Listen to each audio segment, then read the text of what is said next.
Morning 9th class. I hope पहले आपको remainder theorem समझ में आई होगी। रिमाइंडर थ्योरम क्या थी? Dividend is equals to divisor into quotient plus remainder. कि हम किसी भी px को किसी भी real number x minus A से डिवाइड करते हैं तो हमें क्या मिलता है? रिमाइंडर आर ए मिलता है। जैसे ही फैक्टर थ्योरम होती है कि अगर हमने किसी भी px को इससे डिवाइड किया किसी भी रियल नंबर pa से, ठीक है, तो हमें अगर रिमाइंडर 0 मिले तो हमारा x माइनस ए क्या होगा? Is the factor of this px। वापिस से रिपीट कर रही हूँ कि अगर हम किसी भी px को pa से डिवाइड करें, मतलब a पुट करें कोई भी रियल नंबर और हमें रिमाइंडर 0 मिले तो x माइनस ए क्या होगा? उस px का फैक्टर होगा। जैसे एक एग्जांपल लेते हैं, 15 है यहाँ पे और 15 को मैंने 3 से डिवाइड किया तो मेरा क्वोशिएंट आया 5 और रिमाइंडर आया 0। तो 5 इज द फैक्टर ऑफ 15 और ये सब लोग तो हम जानते हैं कि 5 इज द फैक्टर ऑफ 15। सो वैसे ही अब मैंने यहाँ पे px में a पुट किया और अगर मुझे रिमाइंडर 0 मिलता है तो x माइनस ए क्या होगा? Is the factor of px। एक बार इसका स्टेटमेंट पढ़ते हैं। Let px be a polynomial of degree greater than और equal to 1 and a be a real number such that pa is equals to 0, मतलब remainder equal to 0 then x minus A is the factor of px। ठीक है, कि अगर मैंने किसी भी polynomial में a रियल नंबर पुट किया और उसका रिमाइंडर 0 आता है तो वो क्या होगा? x minus A is the factor of px। Conversely हम क्या कह सकते हैं कि अगर x minus A is the factor of px, x minus a किसी भी फैक्टर हो, किसी भी पॉलिनोमियल का फैक्टर हो तो रिमाइंडर क्या होगा? 0। ऑब्वियसली अगर फैक्टर है किसी भी पॉलिनोमियल का तो रिमाइंडर हमारे पास क्या आएगा? 0। वापस से रिपीट करते हैं कि px में अगर मैंने कोई भी रियल नंबर a पुट किया और हमें रिमाइंडर 0 मिलता है तो वो क्या होगा? x minus A is the factor of px। और अगर x माइनस, कन्वर्सली क्या कह सकते हैं कि अगर x minus A is the factor of px then remainder will be 0। इसके बेस क्वेश्चन कर सकते हैं हम लोग।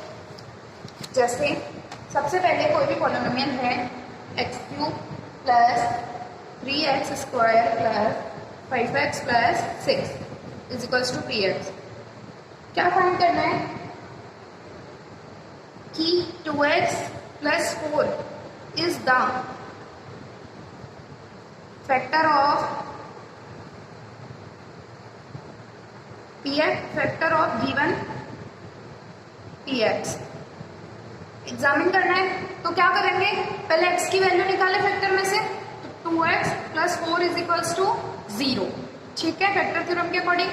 तो -4 इज इक्वल्स टू 2x, तो x is equals to -4/2 that is equals to -2। तो x की वैल्यू हमारे पास क्या है? -2। -2 को हम px में पुट करेंगे, p -2 इज इक्वल्स टू -2 का क्यूब प्लस 3 -2 का स्क्वायर प्लस 5 इंटू -2 प्लस 6। तो -2 का क्यूब क्या होता है? -8। -2 का square 4 into 3 12 plus -2 into 5 -10 plus 6 plus 12 18 -10 plus -8 -18 18 plus -18 तो 18 plus 18 -18 that is equals to 0। सो हमने क्या किया? pa यहाँ पे कोई भी रियल में वैल्यू क्या है हमारे पास? -2 और उसके पर पुट करने पे हमारे को आंसर रिमाइंडर क्या मिलता है? 0। तो हम क्या कह सकते हैं? 2x plus 4 is the factor of given px। Okay, इस पैटर्न के क्वेश्चन आप इजीली सॉल्व कर सकते हो कि अगर आपको एग्जामिन करना है कि फैक्टर है या नहीं है तो आप क्या करोगे? फैक्टर को 0 के इक्वल रख के x की वैल्यू निकालोगे, फिर जो x की वैल्यू रियल वैल्यू आएगी उसको px में पुट करके देखोगे। अगर वो 0 आता है, रिमाइंडर 0 आता है तो क्या होगा? वो px का फैक्टर होगा और नहीं आता तो नहीं होगा। ठीक है, अब नेक्स्ट आता है आपके कि अगर कहे px है आपके पास 4x³ plus 3x² plus 5x plus k। ठीक है, और आपको दिया हुआ है कि x plus 1 is the factor of x plus 1 is the factor of px. Find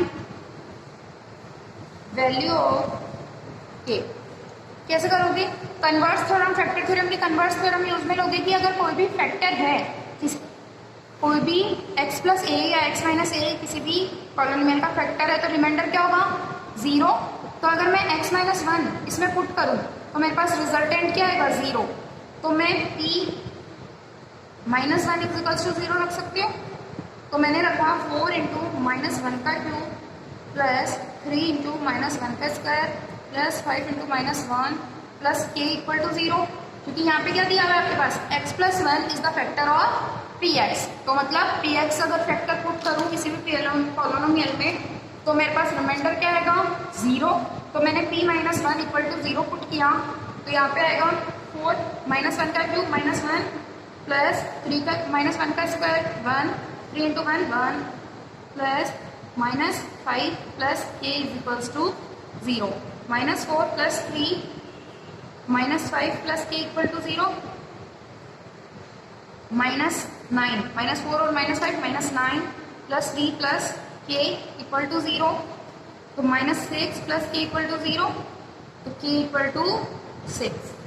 okay, इस तरीके से आप कोई भी जो अलग कांस्टेंट आपको दिया हुआ हो कि px के अंदर उसकी वैल्यू आप फाइंड आउट कर सकते हैं। क्या किया कि आपको फैक्टर दिया हुआ था तो फैक्टर होता है तो रिमाइंडर क्या आएगा? 0, और रिमाइंडर 0 आ रहा है तो आपको क्या करना है? इस रियल वैल्यू को px में पुट करना है और 0 के इक्वल रखना है। इस तरीके से आप k की वैल्यू फाइंड आउट कर सकते हो। उसके बाद आपके आता है splitting method, middle term splitting method. Splitting method को अपन समझेंगे एक एग्जांपल के बेसिस पे। जैसे आपको कोई भी px गिवन है 6x square plus 17x plus 5 is the px, और उसके by middle term splitting method आपको फैक्टर फाइंड करने हैं। तो कैसे करोगे? क्या करते हैं जी, कि मिडल वाली 17 है जो वैल्यू होती है, जैसे ये स्टैंडर्ड फॉर्म क्या होती है? ax square plus bx plus c is the standard form of px। तो आपको b ऐसे फाइंड करना है कि वो दो नंबर्स का सम हो, p प्लस q का सम हो। तो p plus q is equals to 17 हो और a इंटू सी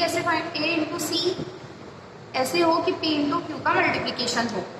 मतलब यहाँ पे 5 into 6 that is 30 is equals to pq। तो मतलब आपको दो नंबर ऐसे फाइंड करने हैं जिसका मल्टीप्लीकेशन तो 30 हो और एडिशन 17 हो। ठीक है, तो ऐसे दो नंबर्स क्या होंगे? सीधा इसका इसके फैक्टर्स देख सकते हैं। 15 इंटू 2, 15 इंटू 2 कितने होते हैं? 30, और 15 प्लस 2 कितना होता है? That is 17।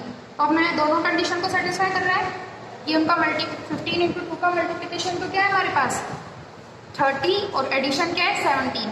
तो हम इसको कैसे लिख सकते हैं? px is equals to 6x square plus 17x plus 5। तो इसको मैं लिखूंगी 6x स्क्वायर प्लस 15 प्लस 2, लिख सकते हो 17 को, डेट इज 5। ठीक है, 6x स्क्वायर, x को मैंने अंदर मल्टीप्लाई किया तो 15x plus 2x plus 5 that is equals to 6x square. इसको इधर लिखा 2 को, क्योंकि 2 हमको कॉमन लेना है कुछ ना कुछ, तो 15x प्लस 5। मैंने ओनली जगह चेंज की है दोनों की। इन दोनों टर्म्स में से क्या कॉमन ले सकती हूँ? 2x कॉमन ले सकती हूँ इसमें से, तो क्या बचेगा? 3x plus 1। और इसमें से अगर मैं 5 कॉमन लूँ तो क्या बचेगा? 5, 3x प्लस 1। तो इसको लिख सकती हूँ 2x प्लस 5 और 3x प्लस 1। ठीक है, तो x की वैल्यूज क्या है मेरे पास? -5/2 एंड -1/3। कैसे निकाली? मैंने दोनों फैक्टर्स को 0 के इक्वल रखा। 2x plus 5 is equals to 0, तो इधर लेके गई -5 इज इक्वल्स टू 2x, तो x is equals to -5/2। Similarly 3x plus 1 is equals to 0, तो 3x is equals to -1, x is equals to -1/3। तो ये दोनों इसके क्या हुए? फैक्टर्स हो गए। इस तरीके से हम स्प्लिटिंग मेथड से फैक्टर्स फाइंड कर सकते हैं। ठीक है, आई होप आपको ये समझ में आया होगा। उसके बाद आपके आता है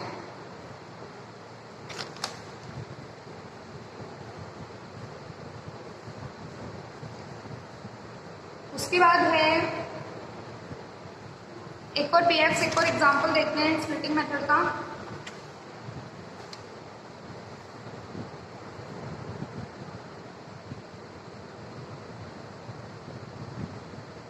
y is equals to -5y plus 6ty। आपको इसको स्प्लिटिंग मेथड से कैसे सॉल्व करोगे? आपको क्या लाना है? सम तो किसके इक्वल लाना है? Sum of two integers is equals to -5 और मल्टीप्लीकेशन किसके इक्वल लाना है? Multiply equal to 6 into 1 that is equals to 6। तो ऐसे कौन से नंबर्स होंगे? -2 इंटू -2 एंड -3। कैसे सोचा?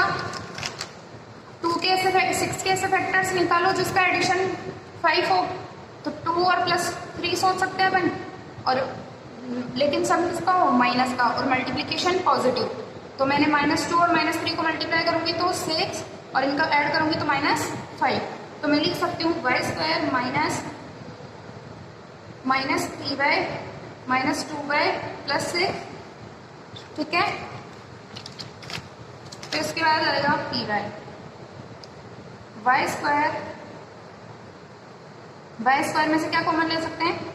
y कॉमन ले सकते हैं, तो y -3 माइनस, इधर मैंने 2 कॉमन लिया, -2 सॉरी, y -3 बचा मेरे पास। तो y -3 और y -2 is the factors of this given equation. तो y is equals to 0, sorry y equal to 3 and y equal to 2 are 2 factors. ठीक है, इसके बाद में नेक्स्ट वीडियो में कवर करेंगे। इसके बेस पे जो भी 2.4 में क्वेश्चन है वो आपको सबको ट्राई करने हैं।